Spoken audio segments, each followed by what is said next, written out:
5, final day for 17th annual Sharpen the Saw Day. I'm Peter Parts, an EMBA Class 4 grad and one of the volunteers with Sharpen the Saw. And I want to thank all of our friends and supporters for spending lunch with us every day this week. We had a great day yesterday with Steve Sasson, the fellow who invented the digital camera. He talked about the trials and tribulations he went through developing the camera and the mountains of negativity he had to overcome. It was a profound presentation, and if you happen to miss it, Jessica has it posted on YouTube. The link is in the reminder she sent you yesterday.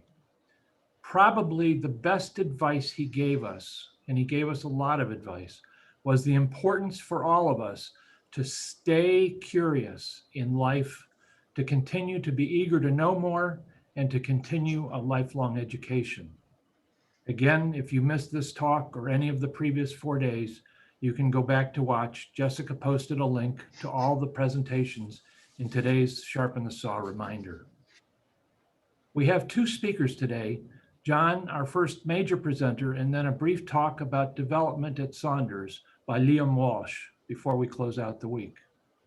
For our next presentation, if you have any questions, please add them to the chat in Zoom, and if we have time, we'll get to as many as we can.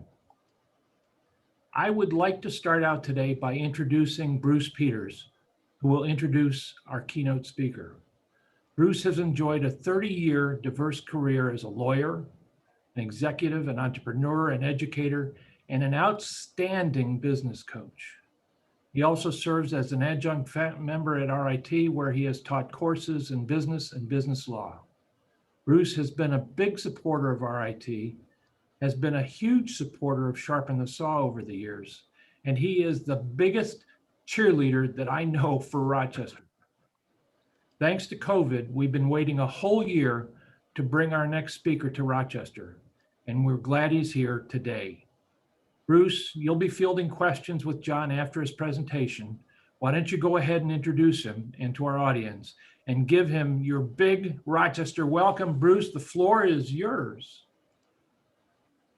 Thank you, Peter. Thank you very much, and it's wonderful to be a part of this event. I had forgotten how many years you've done Sharpen the Saw, but I did count up this morning how many times I've been involved. And I've actually been involved in one way or another 7 times. Wow. And so I feel like I've got the benefit of an RIT education and degree without having to pay any of the tuition. So thank you so much for the opportunity. Also, Peter, before we start, kudos to you. 17 years, every year that I've been involved, it's been amazing to me. Could you surpass the prior year? And every year you find a way to do it. And so kudos to you and the RIT team. Jumpstarting America, and Bruce Peters kind of, in almost a serendipitous and synchronistic way, got involved, and there is an RIT connection. I was up at MIT at a future work conference and became acquainted with Dr. Gruber's and Dr. Johnson's book.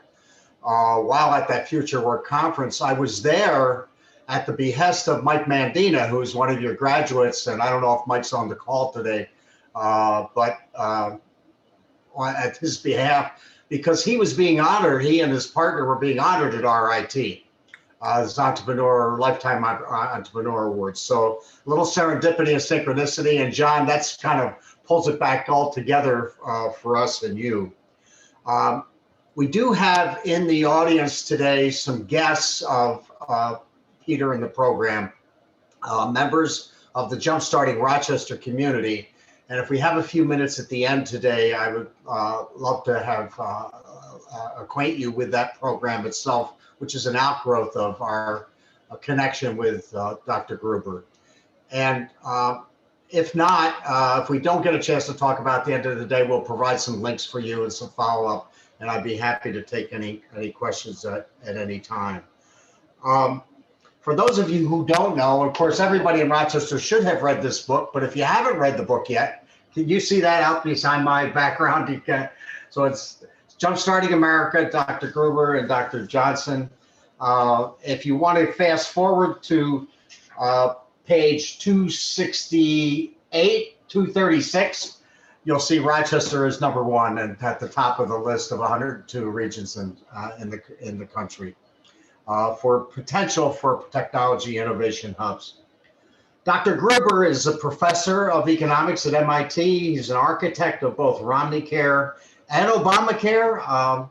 He appears regularly on news outlets ranging from Fox News to MSNBC. Slate has named him as one of the top 25 most innovative and practical thinkers of our time. In addition to over, I would guess 200, by the time I wrote this out the last time, John, there was only 175 articles. My guess is you're closer to 200 articles now. And is the author of Healthcare Reform, the graphic novel about the Affordable Care Act, Public Finance and Public Policy, and which is the world's leading one of the leading textbooks in the area of public policy and public finance. We will have questions, John, but welcome to Rochester once again.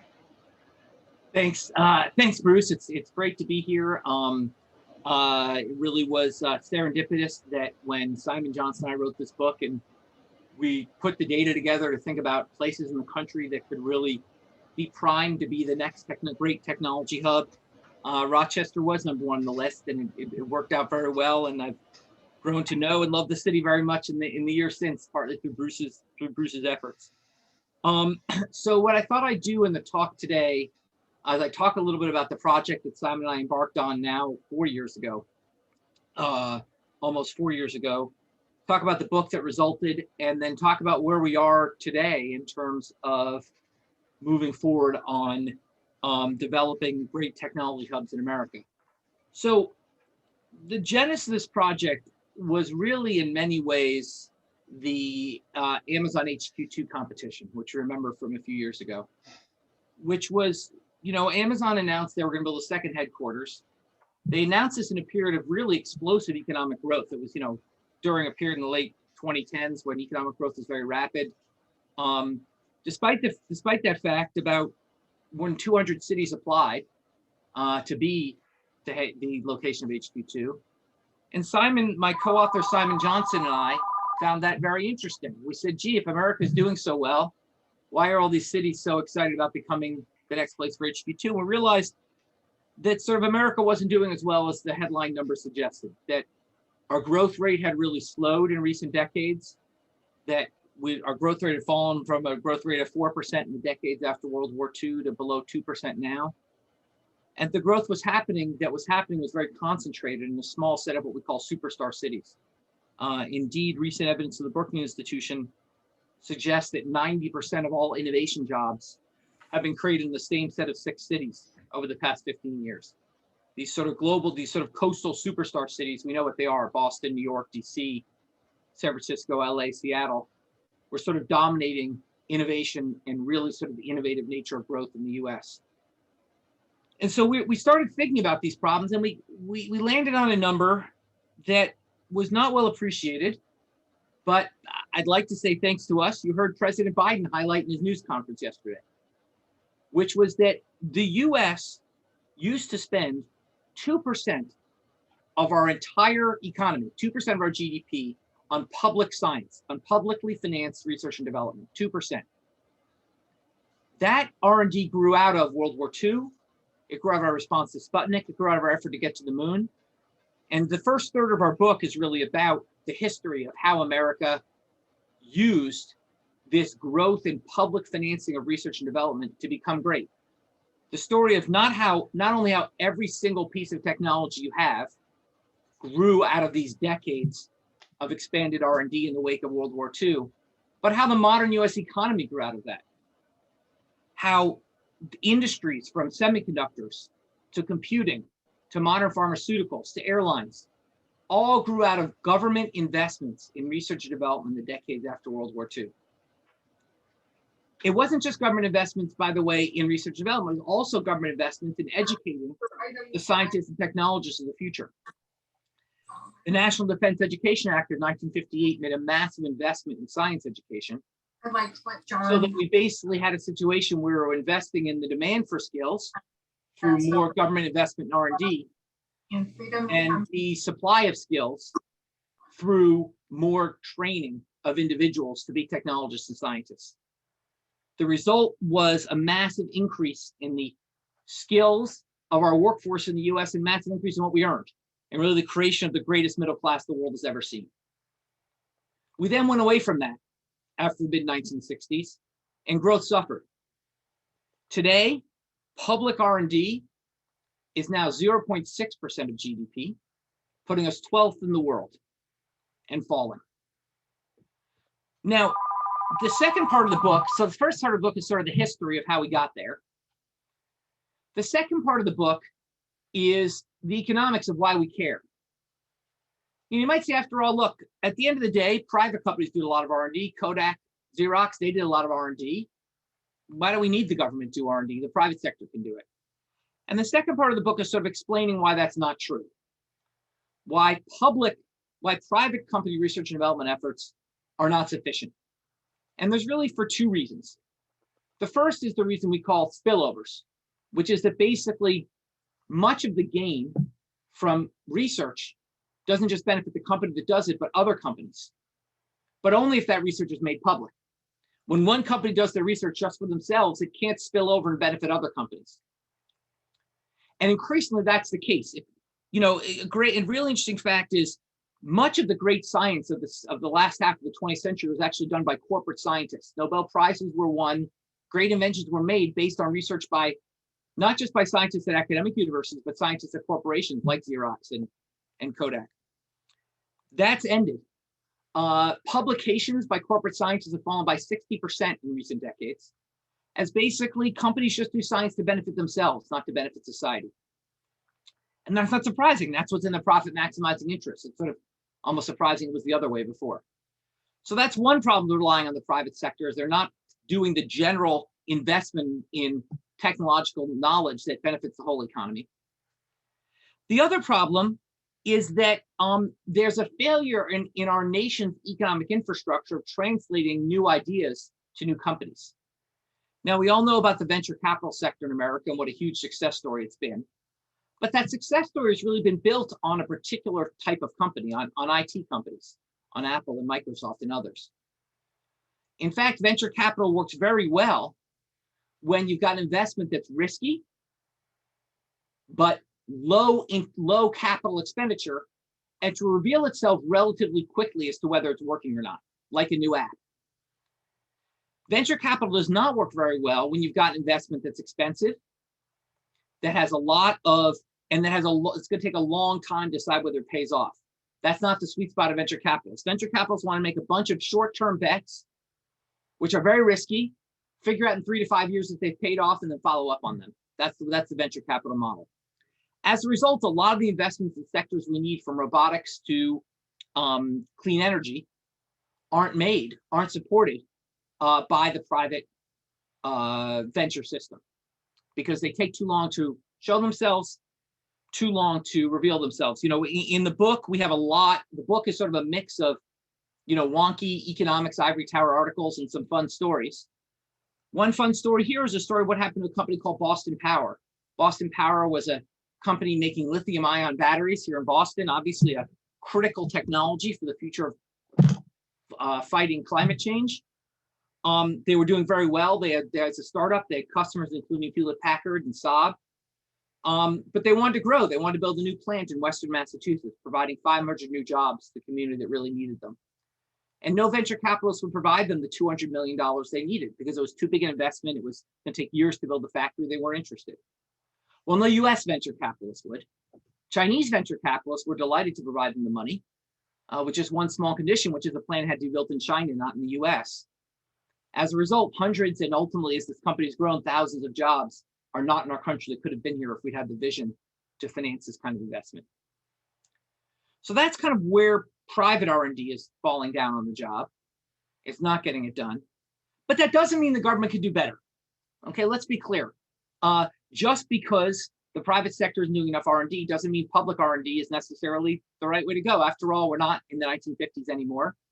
Maybe public R&D just isn't as productive as it was. Maybe it's not the way to go. And the answer, so the next chapter of our book is really about saying, actually, that's wrong, and the public R&D is incredibly productive. And here we start with one of my favorite stories in the book, which is the story of what happened in the mid-1980s when the Nobel Prize-winning biologist Walter Gilbert, who'd actually founded a very prominent startup company called Biogen, you might have heard of, decided that the future of biology basically lied in mapping the human genome. He said that, look, what we really should do is map the human genome. He said, look, based on basic technology, it'll take decades. But I'm confident once we start, new technologies will come along which make it go quicker. So he wanted to raise $10 million, chump change even in the 1980s, to start a company to map the human genome, but could not raise it. Because private backers said, look, it's going to take decades. Even once you map it, it's going to be public knowledge anyway. Why do we care? What's in it for us? So he couldn't get the private company started. Fortunately, he and other scientists convinced Congress to fund the $3 billion 13-year Human Genome Project, which has been the most, and this is, late 1990s, early 2000s, the most significant scientific accomplishment probably of the last 40 years. Okay. Today, the genomics industry in America, which would not exist but for the Human Genome Project, employs 270,000 people, and in 1 year pays $6 billion in taxes, twice the 13-year investment the federal government made. We would not have the vaccines for COVID were it not for the Human Genome Project. Okay, this is public R&D, public science at its best. And it's not just the Human Genome Project. If you look at investments in the NIH, the best estimates are that every $1 invested in new research funded by the NIH ultimately yields $3 in stock value. And then every $125 million yields a new drug, which is on the order of a tenth the cost of creating a new drug through private R&D companies. And that's partly because the NIH leverages private R&D, that when you invest in public R&D, it doesn't crowd out private R&D, it actually crowds it in, that every $1 NIH funding generates $8 of private pharma R&D.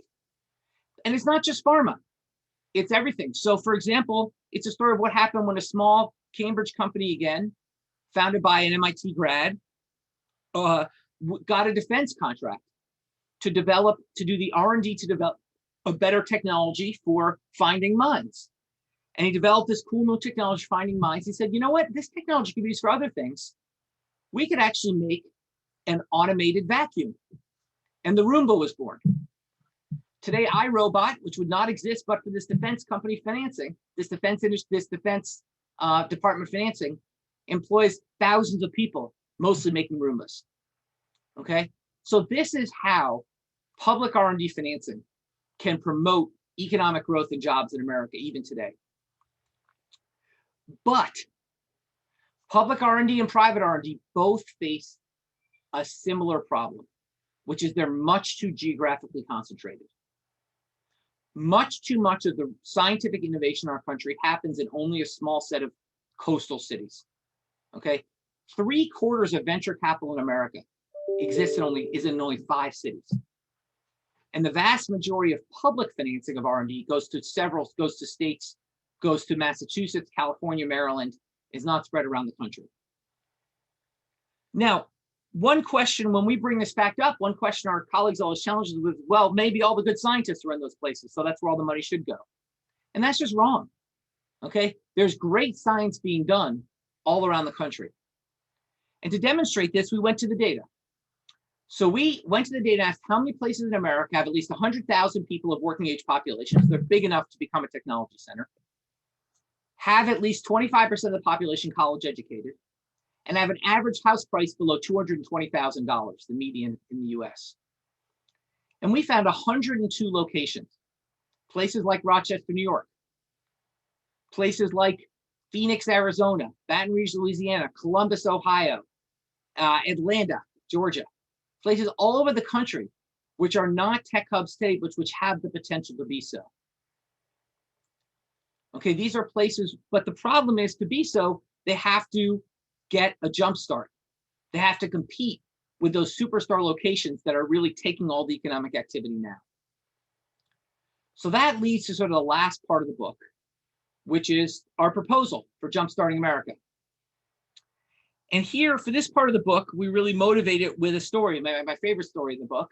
I apologize to those who've heard me tell the story before, like Bruce. But it's a story that I'll start with a question. And I'm not, if you don't get this question right, don't feel bad. I've asked this question now to about 2,750 people, of which 14 have gotten it right. So don't feel bad if you don't get this right. I'm running less than 1%. But you can sort of put in the chat if you do get it right.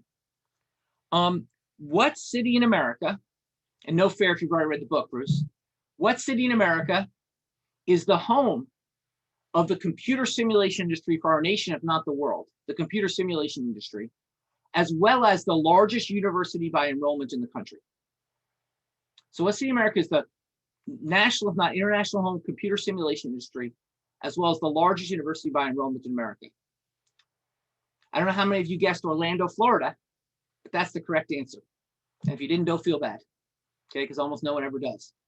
What happened? Why Orlando, Florida? Well, what happened was emphasizes the fact that technology hubs are not God-given, but there's a genesis story. And the genesis story for Orlando, Florida was in 1956. The editor of the Orlando Sentinel endorsed a little-known candidate named Lyndon Johnson for president. He endorsed him again in 1960. In 1964, held a big parade for him in Orlando. So after Johnson was elected in 64, he called up this editor and said, look, Orlando's been really good to me. What would you guys like? And the editor said, we would like a Navy base. Now, did Lyndon Johnson let the fact Orlando's landlocked stop him from putting a Navy base there? No, he's Lyndon Johnson. They put a Navy base in with a cement ship out front. Now, what do you do at a landlocked Navy base? You train. And it became the training hub for the Navy, including a small unit that Johnson took from Long Island and moved down to Orlando that was doing battle simulation training. So fast forward to 1978, there's a mid-range mediocre university in Orlando called the University of Central Florida. They have a very visionary president, and that visionary president notices that land is really cheap below the university. So he goes to the Navy and says, look, you've got this unit on your base, which is doing this early kind of computer simulation of battle. I think there's a lot broader applications of that. Why don't we set up a research park below the university, and let's make the center of it. We'll move your simulation unit from the Navy base to the research park. And the Navy agreed. Today, the Central Florida Research Park has 10,000 employees. And East Orange County, 45 minutes east of Disney, this is not Disney, this is very far east of Orlando, has added 100,000 jobs over 30 years. Okay, because of an initial government investment in R&D in this area. Okay, the story of Orlando can be the story of many places. Okay, but the jump start is needed to make that happen. So what is our proposal? Our proposal really has two major pieces. The first piece is a massive increase in public R&D spending. We suggest an increase of 0.5% of GDP, about 100 billion a year, which would bring us up to about 1.1% of GDP and put us back in the top 3 in the world again in terms of public R&D. The second piece of our proposal is to make sure that that R&D benefits the whole country by setting up new technology hubs. Now here, we're very concerned about the notion that, if you tell politicians set up new hubs, they'll just pick, where their constituents are, and they won't do it where it should be. So our idea here is to actually build on the Amazon example and have a competition of a sort. Not like the Amazon competition, which cities won by offering the biggest possible tax breaks. We call that a race to the bottom, but rather a race to the top, where cities would apply to show that they have the preconditions to be the next great technology hub. They would discuss how they were going to improve their educational infrastructure, their physical infrastructure, their science, their scientific infrastructure, how they were going to have business communities and universities and governments work together to design the preconditions to be a technology hub. And they would then apply through this competition. There'd be a nonpartisan board which would evaluate these applicants. And there would be very, very large, we're talking on the order of $1 billion over 10 years, grants given to the winning cities to really get that jump start and take advantage of this new public R&D funding. Now, the R&D funding is big enough that a place like Boston would get some too. This isn't just for these new places. You can't spend $100 billion in R&D on just these new places, but it would help these places compete with a vision of maybe 20 years from now, when there's the next Amazon HQ2, it's not just 5 or 6 cities that Amazon seriously considers, but it's 20 or 30. So that was our vision. That was our proposal. We wrote the book. And I like to call our book, it's sort of like a well-reviewed art film, which is not a lot of people have seen it, but those who've seen it really like it, and the right people have seen it. So we're really pleased to say these ideas are catching on. Most notably, if you listened to Joe Biden's speech yesterday, you'll have heard him talk about the 2% down to 0.7% back. That's from our book. The Biden administration has read our book and really likes it. And Joe Biden, we're pleased to say, cited our book in his manufacturing plan and proposed $300 billion over 4 years in public R&D funding. Most relevantly, in terms of coming to fruition, there is now a bipartisan bicameral proposal before Congress led by Chuck Schumer called the Endless Frontiers Act, which would put $100 billion into public R&D over the next 4 years and $10 billion into new tech hub grants of the kinds we discussed here. There's a proposal of Representative Ro Khanna, which would basically do what our book says, would put almost $1 trillion into public R&D and tech hubs over the next decade. So there's a lot of action and interest in this topic in DC right now. Now, where does that leave cities like Rochester? Well, and this is what I've discussed with Bruce and his Jumpstarting Rochester movement from the beginning, which is the problem is what I predict is going to happen is as these bills move forward, Congress is going to say, wait a second, you want to give all this money to cities. How do we know they know what to do with it? How do we know they have a cohesive plan to actually turn themselves into technology hub? And that is my challenge to Bruce and other cities I've talked to, is the if you build it, they will come challenge, which is go ahead and make that plan. Okay, if you think about local development planning, generally, I'm not as much an expert as others on this call, I'm sure. It's generally taken two forms. It's either been how do we attract the next plant, the next business, or some very vague, big think, how do we transform our city? There's not been, gee, if we were suddenly given hundreds of millions of dollars by the federal government, what specifically would we do to transform our city? And there's reasons that hasn't been done because that money hasn't been forthcoming, but it looks like it might be. And it's time for cities, and not just Rochester, I'm talking to lots of cities about this, to make that plan, to go ahead and lay out that plan that if there was hundreds of millions of dollars or even $1 billion the next decade that Rochester can qualify for, literally what would they do with it? Not necessarily down to the dollar, but down to the, tens of thousands of dollars. How would they use that to, Rochester faces challenges. Your inner city education system is terrible. How are you going to train the next generation of lab techs, of people that need to take these higher value added jobs? Your airport's okay, but clearly not a world-class airport, could be improved. There's a lot of environmental remediation that needs to be done to create new job sites. And there's basically a lot of essentially coordination that needs to be done to really bring Rochester to the next level. But you have a huge advantage. In fact, because of Rochester, I learned a new word. And the word is topophilia. Topophilia means love of place. Rochester has the most topophilia of almost anywhere I've met. I put only second to Minneapolis because my wife's from Minneapolis and they're nuts there. But Rochester is incredible topophilia. Every time I give this talk and someone's in the audience from Rochester, they say, oh yeah, I love Rochester. If there are jobs there, I'd love to move back. Okay, so basically you've got a huge advantage and the people like living there. The average house price in Rochester is $170,000 a year, which is on the order of a quarter of Massachusetts, Boston. Okay, so you've got plenty of capability. The question is how you lay the preconditions to really become that next great tech hub. So let me stop there. And as Bruce knows, I can keep talking if you want, but I'd rather sort of hear your questions and get a discussion going.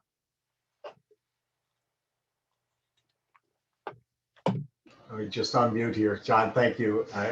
I could listen to you talk about Rochester.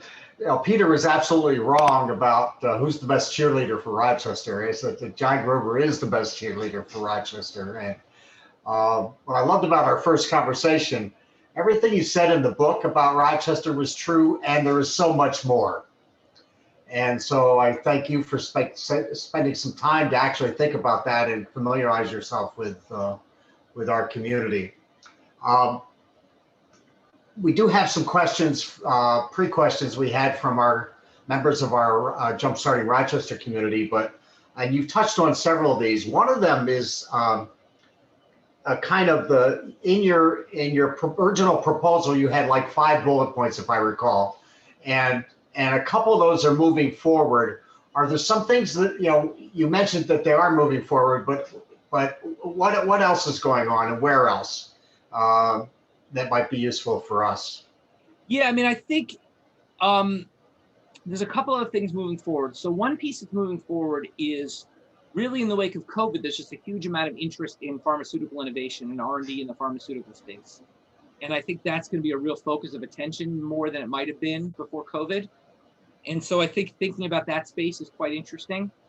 I think that, really there is a huge, they're now talking about the Schumer bill being part of a larger package about sort of a quote unquote China package, which is sort of a set of legislative proposals about addressing the economic threat of China. So thinking about the role that a place like Rochester plays in that, I think is important as well. I think those are the big other things I've mentioned. Yeah, the other thing that's happened to us in the jumpstarting community is healthcare. Your background's in healthcare. You have a significant background in public policy and healthcare, and yet healthcare is not addressed in the book in any great depth and detail. But kind of in our jumpstarting community, healthcare is racing out ahead of things, and Rochester has a very rich tradition in the healthcare community. Have you given any thought to that, or what your thoughts or ideas might be about that in our efforts? I mean, I think, when you think about healthcare, and we've talked about this before, Bruce, we think about sort of 2 spheres. So one is biotechnology, biopharma innovation. And that is absolutely going to be a huge focus of R&D in the coming decades. And that's someplace we're getting our ass kicked. I mean, take the example of synthetic biology. Synthetic biology is absolutely the future if we think about biopharma innovation. We've based synthetic biology essentially recreating life processes in the lab. One of the first successes, they made a synthetic treatment for malaria, which has saved hundreds of thousands of millions of lives. This is a field that was invented at MIT, funded initially by the NSF. The NSF then stopped funding it, and now China and Japan dominate it. Okay, so these are areas where absolutely it's in the wheelhouse of the book. Now, there's another question, which is sort of larger healthcare innovation, like managed care, stuff like that. I don't really think of that in the technology space. So I guess I view that as less the sweet spot of kind of the arguments making the book. That said, if we think about the context of biopharma innovation, that context is really going to be most successfully put it within a rationalized healthcare system. Obviously, as Bruce said, I spent a lot of my career thinking about fixing the U.S. healthcare system. And one of the fundamental problems with the U.S. healthcare system is we don't pay for value. We pay for quantity, not quality. And ultimately, if we're going to get the biopharma innovations that really matter, we want the ones that actually improve health. And so moving to a kind of better healthcare system that really rewards value, and Rochester has been a leader in that area, could, I think, be valuable in that context. Thank you for that. It's been interesting because even the business of healthcare is a big part of our GDP here, right? Yeah, absolutely. And so and we've had a lot of energy in the jumpstarted community around that. Go ahead, please. Just mention one thing, Bruce.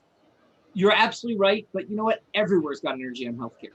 Yeah. So the only trick is, you're right, but the question is how you're gonna, if I thought about healthcare hubs in the U.S., Rochester would not be, Nashville would be ahead. Pittsburgh might be ahead. There's other places. So I think you've got to be a little bit careful. I think healthcare is going to be part of everybody's hub, but I really think thinking about the areas I've emphasized, optics and photonics, that make Rochester really special, I think may be a more rewarding focus. Thank you, John, for that. That's one of the concerns that comes out of a lot of our conversation here is the way the Endless Frontier Act, I'll get into the weeds a little bit, the way the act is drawn itself. The applicants could be a variety of applicants from a community. And so one of the questions that got raised here is about your idea about Amazon.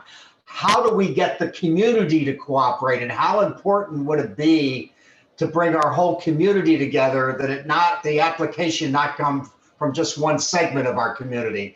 And the act is drawn to allow for that, but our sense is that we need to be better than that. Does that make sense? Yeah, I think you do. And I don't recall the exact language of the act on that, but that's certainly not the spirit behind it. The spirit behind it is there would be a cohesive application coming from Rochester, or as in the case of Amazon, you're Rochester and Buffalo, but or whatever it is. But there would definitely be a coordination of the business community, the educational community, and the government to put together a really comprehensive plan. I don't think any one party can put together a comprehensive plan by itself. I think that coordination is critical. And the kind of, Peter, I don't know if you've got questions in your chat room, but the one that touches the work that we've been doing is how important it is. Our effort is very much a grassroots or a ground up effort. And we've kind of viewed our work as going wider and deeper into our community to provide support, if you will, for the kind of collaborative effort that we think that you're describing. And so your thoughts or ideas about what do we do at the grassroots level, if you would, to support that kind of effort? Yeah, I mean, I think, really, I think at the grassroots level, it's about how do you put together that more detailed plan? And it may be the answer at the grassroots level is, it may be, do you need to find someone who really has the time to really be in charge of putting together that more detailed plan?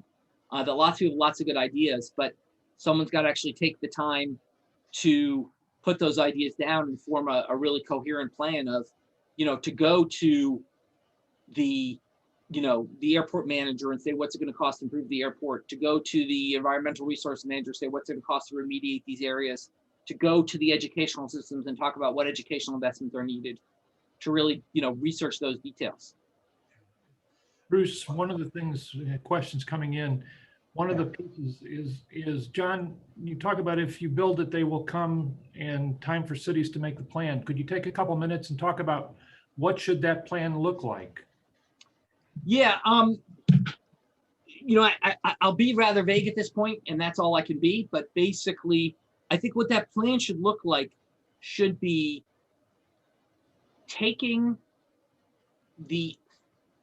about what are the barriers to graduates of top universities wanting to come to Rochester and making it making it a place that can be an engine of job creation. So what are those? For example, a lack of venture capital. Rochester does not have the kind of rich venture capitalism. There's some trying to do some more venture capital upstate New York, but it's been challenging. Transportation systems. I mentioned the airport and other transportation systems. Education.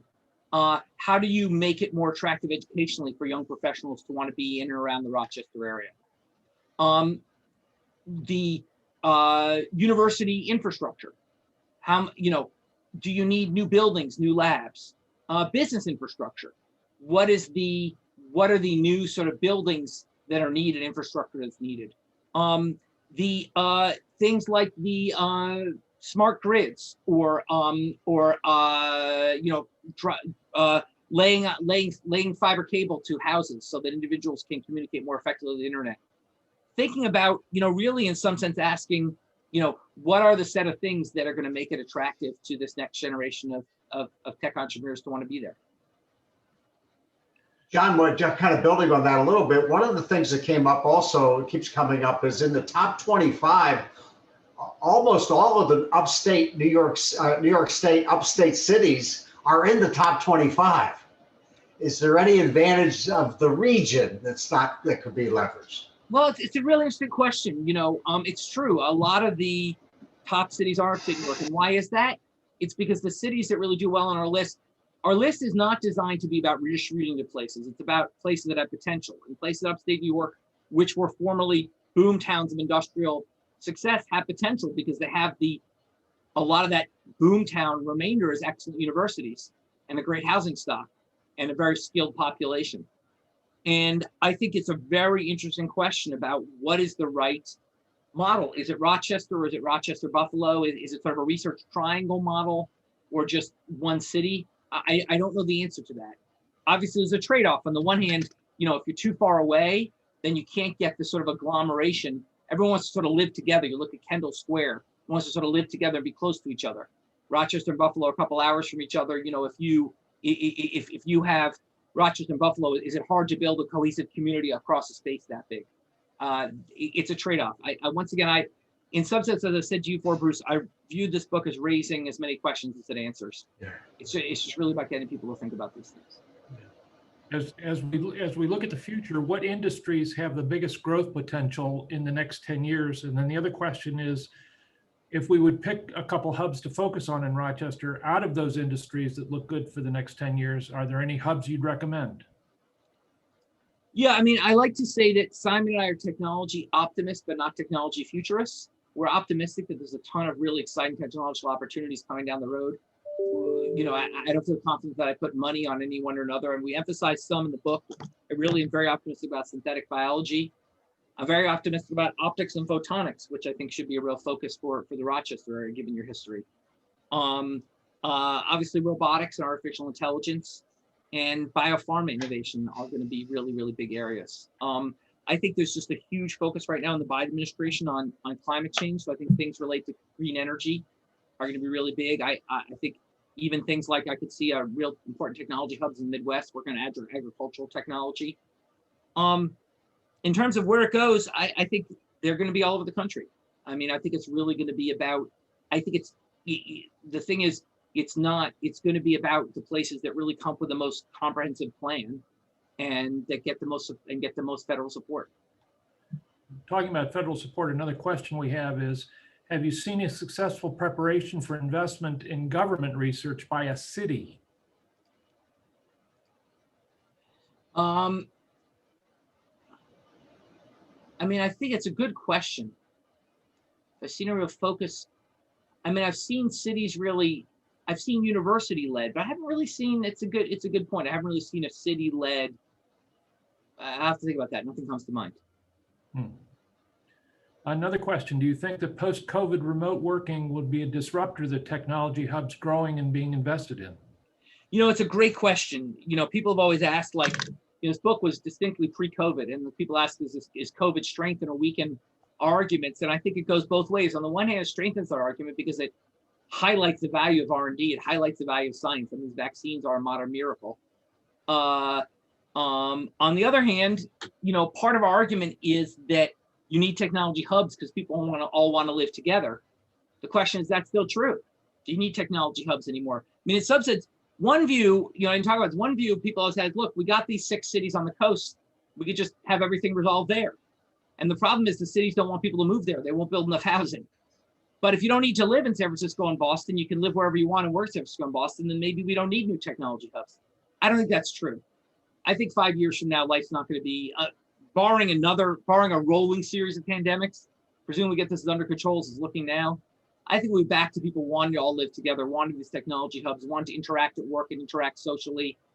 And basically, the big barrier to people wanting to come live in Rochester is going to be like, you know, there's just not enough other young people like me working there. And it's really sort of this idea of jumpstarting to sort of bring a bunch of people together at the same time. Mm-hmm. If you'd consider one piece of advice that you think is important, we had 177 people sign up for this. What would be the one most important piece of advice you could give us? I think, you know, the one most important piece of advice, and once again, I'm sorry it's vague, but the one most important piece of advice is to really make a plan, be ready. Because, you know, there's a great example here, which is what happened when Virginia was preparing its Amazon HQ2 bid. They actually realized that there'd be huge efficiencies from moving some University of Virginia campuses into the cities. And they were going to do that even if they didn't get the Amazon HQ2, because in planning, they realized the benefits of that. So really sort of make that plan, you know, plan as if, you know, plan as if Rochester is going to be the next great tech hub, and make those plans, and then hopefully they'll come true. Mm-hmm. One more question. Does the combination of New York State current taxes and the new proposed federal tax increases pose a threat to future investment? You know, I think that high taxes do deter investment. On the other hand, bad education, bad infrastructure, bad education also deters investment. So if you cut taxes and the result is a crappy education system and lousy roads, people won't come either. So I think that basically there is a trade-off here. Taxes do need to be limited. But I think that if putting money into R&D subsidies increases investment opportunities more than raising taxes lowers them. One of the things you talked about is venture capital in upstate New York. What are a couple things that we could be doing to increase the amount of venture capital we can raise for our companies? Yeah, there's a great entrepreneur called Brad Feld out in Boulder. He's got a book called Startup Communities. And Brad Feld's view is there are rich people everywhere. They're just not investing in the businesses in their communities. And he would say, tell rich people in Rochester, think about investing in startups and new business in Rochester like you think about giving to the museum in Rochester. You give to the museum, you give to the museum because this is what's important to make Rochester a good place to live. Well, having you start a business is important too, and at least with that one, you might get your money back. So in some sense, his view is let's actually take the wealth that's around there and leverage it to take risks in financing new local businesses. Bruce? Yeah, I love John, that's a wonderful note to end on, because it's actually in the last month or so, we've had several people in the jumpstarting community come forth with that idea. How do we make sure that our capital actually goes back into the community that we live and work and play in? And which is wonderful. I had only one last question, and I know we're going to run out of time, but what are your, as a public policy person, two things. How can I sign up for your class? And two, what are you working on that's new and different? What's next for you? Well, first of all, you can all take my class for free. So if you go on MIT edX, it's the MIT free educational platform, and you put in AP microeconomics. You can take my high school microeconomics class for free. It's a high value added class. You can learn all about economics from me. So I urge you to do that, and your students, your children who eventually might want to take the AP exam in economics should do that too. What I'm working on now is I'm really working a lot on trying to make this a reality. I'm working a lot on how we can promote innovation in the pharma space. That's been a big focus of my energy. And I'm thinking a lot more about long-term care, how we can really do more to help. We've seen such a massive failure in long-term care today during COVID. What we can do to improve our long-term care systems for our nation's elders. Thank you, John. As always, thank you very much. Wonderful, wonderful. Peter, back to you. Jonathan, any final comments? No, that's it. Thanks for having me. Thank you for all you're doing to make America such a wonderful place to call home. Thanks so much. Thanks for all you're doing for Rochester. We appreciate it. Thanks a lot. Cheers. Cheers. Thanks to John and Bruce. Really great points that we need to work on, and we need to not just talk about it, we need to take actionable steps. So Bruce, thank you for your help, and John, thank you for joining us. Finally, let me introduce you to Liam Welch, head of the development for the College of Business. He's been a big part of the wonderful things going on at Saunders. Liam?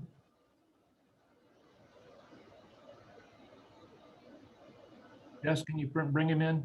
Here, I don't think we actually have Liam in here yet. Nope. So we might need to, any of his information we can share in the recap if he doesn't jump on here. Fantastic. To the end, I just want to make sure that I give a special thanks to Jess, to Jeff, and to Jackie. Your help was instrumental in making this week a success. And finally, a huge thanks to everyone in our audience.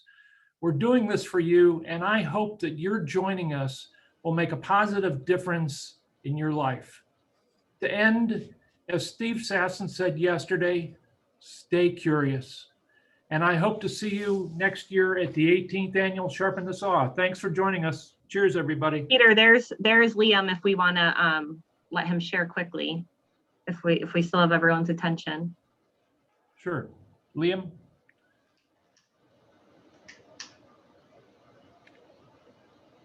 Where's he at? Hi, how you doing, Peter? Hi, Good. Jessica. Sorry about that. Oh, no problem.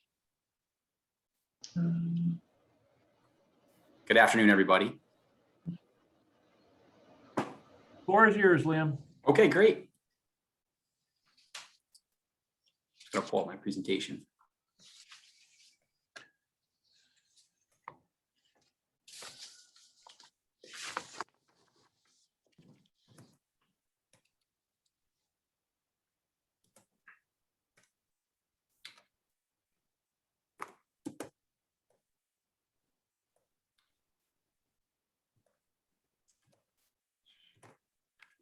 Okay.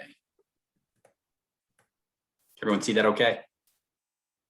Yeah, Great. good. I'll be very brief. I know it's been a long week, and thank you for your time. And Peter and Jessica and Jeff and our Saunders team, thanks for the opportunity. So I just wanted to wrap up the week and just introduce myself and talk a little bit about Saunders College of Business advancement efforts. And I'll be very brief. So my name is Liam Welsh. I serve as a director of advancement for Saunders College of Business. And really, our advancement operation in Saunders College, we have a very extensive operation that advances the mission of ultimately the university, but we focus on Saunders College of Business. And really how we do that is forming meaningful strategic partnerships with a lot of different constituents. In most cases, it's our alumni, our friends, and companies. So there's a lot of different ways that we accomplish our goals in our advancement office within Saunders College of Business is alumni involvement.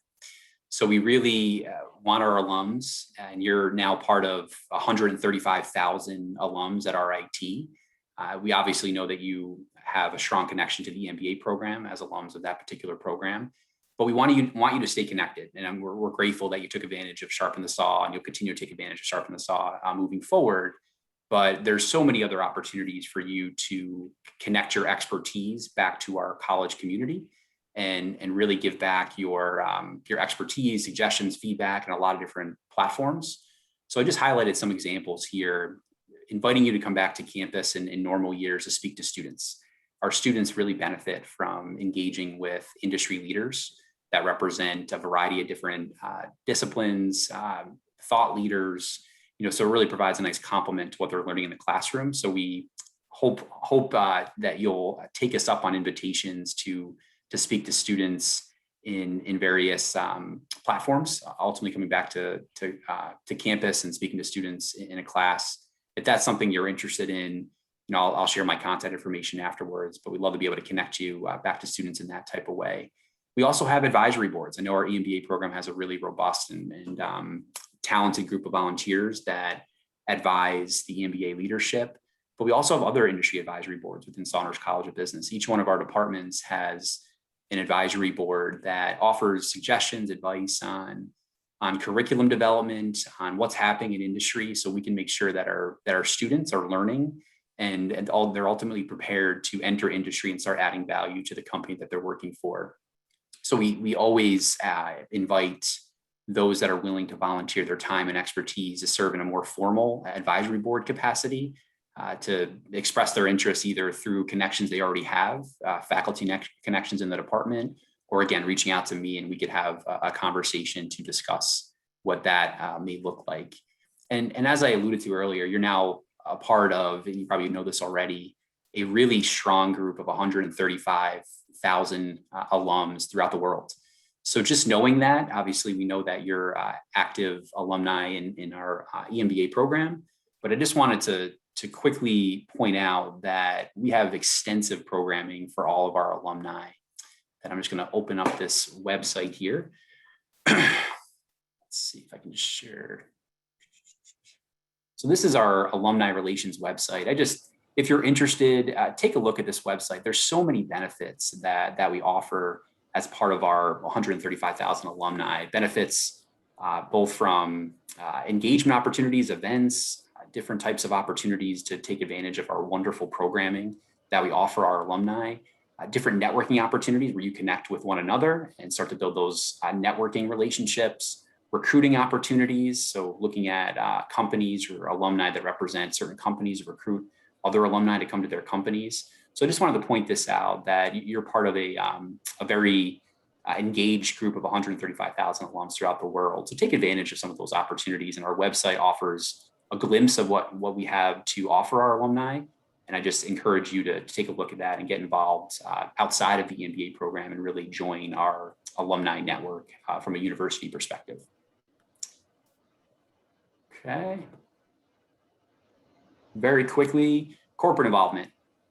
So we know that we have so many resources, not only in Saunders College, but at RIT, that could advance your company. And we all know about executive education and capstone projects. But to take that a step further, if you're interested in learning more about additional recruitment opportunities. So maybe your company has an interest in recruiting computer scientists or cybersecurity professionals or mechanical engineers. Happy to be the conduit to help solve those recruiting needs within your company. And we obviously have tremendously talented students in Saunders, but maybe your company might align with some other colleges at RIT. And I'm happy to be able to have a conversation with you or the right person within your company to help address some of those talent gaps you may have with your company. And then the fourth point here is faculty research. So we have tremendous examples of companies collaborating with some of our talented faculty that are experts in their fields. So areas in data science, business analytics, AI, automation, sustainability, computing security. So if you had an interest in learning more about what those types of research collaborations may look like within your company, again, happy to have a conversation and try to facilitate some of those connections with our talented faculty that could add value back to your company. And then invest in support. So I'm not naive to sit here and say, please make a gift to support the MBA program, although I will say that because every gift counts and every gift matters. We're transforming people's lives through the MBA program in this case. But if you were inspired to do so, we would be grateful for you to support the MBA program.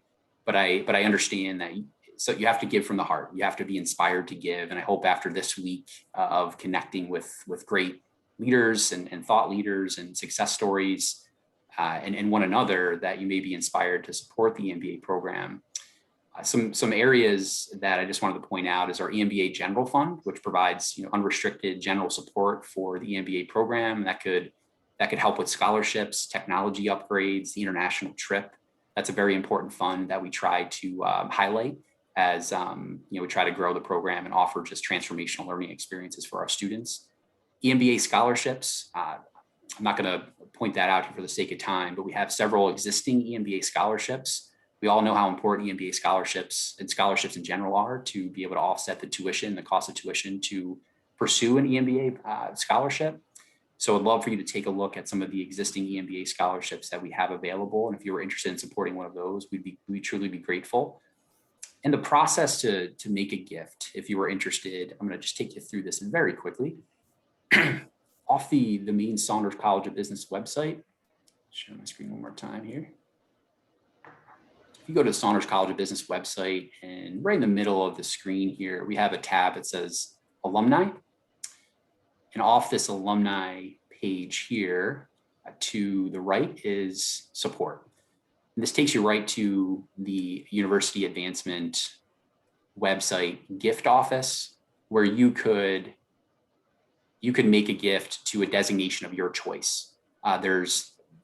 It's pre-populated right now, but you can simply just be able to search anything related to the EMBA program, and that will pull up the existing scholarships. That will pull up the EMBA General Fund. And if you wanted to make a gift, that is the best way to do that. Again, happy to answer any questions that you may have if you have any challenges or difficulties finding where that area is located. But thank you for your thoughtful consideration on that. Going quickly back to the presentation. The other two areas that I'll point out in terms of invest and support. So I mentioned scholarships. If a company or an individual was interested in maybe celebrating their own legacy or trying to be able to raise more awareness for their company by supporting a scholarship, there's a lot of flexible payment opportunities to endow their own scholarships.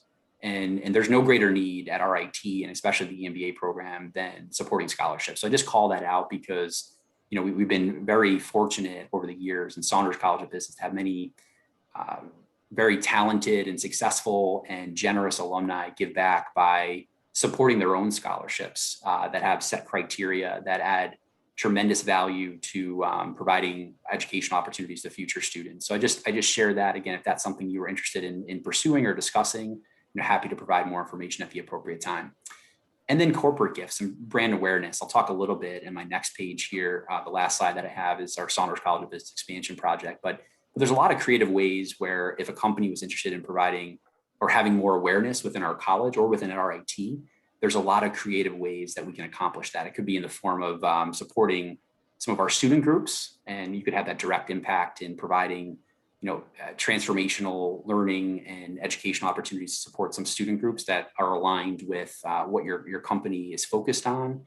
It could be supporting some of our upcoming capital projects to provide more awareness. So if you're interested in having more awareness, more brand recognition, and being able to connect with prospective talent on our campus, happy to have a conversation about what some options may look like for you and your company in that regard. And then the final thing, just another reminder. I know I spoke to Jessica about this already. I'm sure you've heard about this project, but as our dedicated alums on the call today, I just wanted to share that, in 2 years, I guess 2+ years, Peter, we'll be able to have Sharpen the Saw in our new building, in a new expansion. We'll have it either in the auditorium or our event space, but this is going to be a transformational project for RIT and for Saunders College of Business. And this is really going to put, Saunders College of Business it's already a premier business school, but how we've been sharing this with a lot of different constituents is that we're aspiring to be a top 50 business school. And we already know about the rankings within our EMBA program online and in person, but this is going to transform business education at RIT. It's a wonderful project. And again, if anyone interested in learning more about this project, ways to support it, we are in an active fundraising campaign to close the gap to make this project be fully funded through private sources. We're very close to doing that. If you had any interest in supporting this project or learning more about it, I'm happy to have a conversation at the appropriate time. And I'll just stop there. There's my name and my email address if anybody's interested in following up. You can also find my name on the Saunders College of Business directory.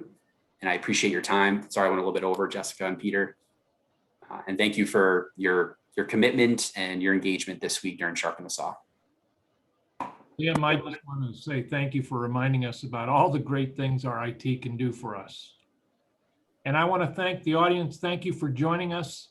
As Steve Sasson said yesterday, stay curious. And I hope to see you next year at the 18th Sharpen the Saw. Thank you for being with us and stay curious. Cheers. Thanks, Chris.